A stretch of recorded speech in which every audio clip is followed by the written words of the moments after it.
কারণ এই জামাত ইসলাম আর আওয়ামী লীগের মধ্যে কোনো পার্থক্য নাই।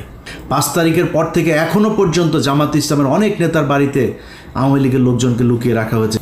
বাংলাদেশ জামাত ইসলামী আজকের মূল ভিডিওটা মূলত তাদেরকে নিয়েই, যারা পূর্ব পাকিস্তান থেকে বাংলাদেশ হোক সেটা চায় নাই। তারা বাংলাদেশের একটা অপশক্তি, পাকিস্তানি অপশক্তি। তাদের এই দেশে না রাজনীতি তো পরের কথা, ওই নামে এবং ওই ব্যক্তিরা এই দেশের নাগরিকত্ব পাওয়ার তাদের, আমি মনে করি মরণোত্তর নাগরিকত্ব বাতিল করা উচিত, কারণ তারা এই দেশের স্বাধীনতা চায় নাই। আপনি এখন তাদেরকে নিয়ে বসায় স্টেজে বসায় তারপরে বক্তব্য শোনাবেন, পিছনে দেখি ওই যে শফিকুল ইসলাম মাসুদ চোখ বন্ধ করে মনে হয় বিশাল ধ্যানে আছে, মানে ওর বাপ ওই সন্তোষ শর্মা বক্তব্য দেয়, ওর বাপের বক্তব্য শোনা মধুর স্টেজে দাঁড়ায় রয়েছে, পিছনে বডিগার্ডের মতো, সোহরাওয়ার্দীর বডিগার্ড শেখ মুজিবের মতো ওইভাবে দাঁড়ায় আছে। শুধু শাস্তি না, সারা জীবনের জন্য তাদেরকে নিষিদ্ধ করতে হবে। আপনি 2 দিনের মাথায় মাফ করে দেন, আপনি তাদেরকে মাফ করে দিচ্ছেন এত তাড়াতাড়ি। নিশ্চয়ই চাচা মিয়া ভিডিও টিডিও কোনো মমতাজ কারোর সাথে মনে হয় আকাম কুকামের কোনো ভিডিও আপনার আছে আওয়ামী লীগের কাছে বা রয়ের কাছে, এই জন্য আপনি বক্তব্য দিতে বাধ্য হয়েছেন। ওইটা আপনার বক্তব্য হওয়ার কথা না। আমি একজন মানুষ হিসাবে, সুস্থ মস্তিষ্কের একটা মানুষ হিসাবে এটা আমি মনে করি না। হয় আমি পাগল হয়ে গিয়েছি, নাহলে আপনার কোনো ভিডিও টিডিও কিছু একটা আছে, নাহলে আপনি মাফ করতে পারেন না। আবরার ফাহাদ মারা গিয়েছে, এই দায় আপনাকে নিতে হবে।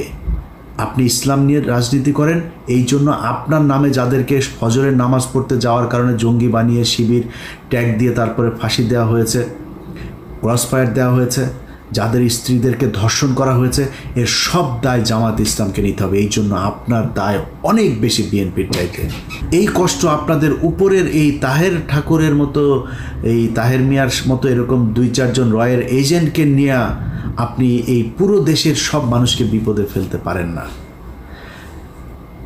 জামাতে ইসলামকে নিয়ে অনেক কিছু বলার মতো সুযোগ ছিল, কিচ্ছু বলি নাই। আপনি জানেন এটিএম আজহার এখনো পর্যন্ত জেলখানায় আছে।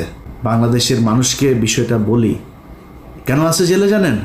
জেলে আছে জামাত ইসলামের কয়েকজন নেতার কারণে। তারা ইচ্ছা করে তাকে জেলখানায় রেখেছে, তারা চায় না সে ছাড়া পাক।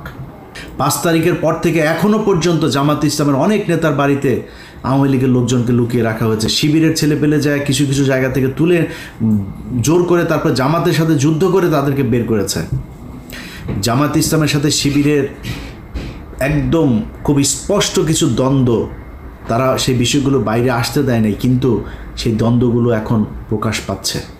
আজকের পর থেকে জামায়াতে ইসলামকে কোনো জায়গায় কোনোভাবে ছাড় দিয়ে ইলিয়াস হোসাইন কথা বলবে না, কারণ এই জামাত ইসলাম আর আওয়ামী লীগের মধ্যে কোনো পার্থক্য নাই। ওরা ভারতীয় চর, তোমরা পাকিস্তানি চর।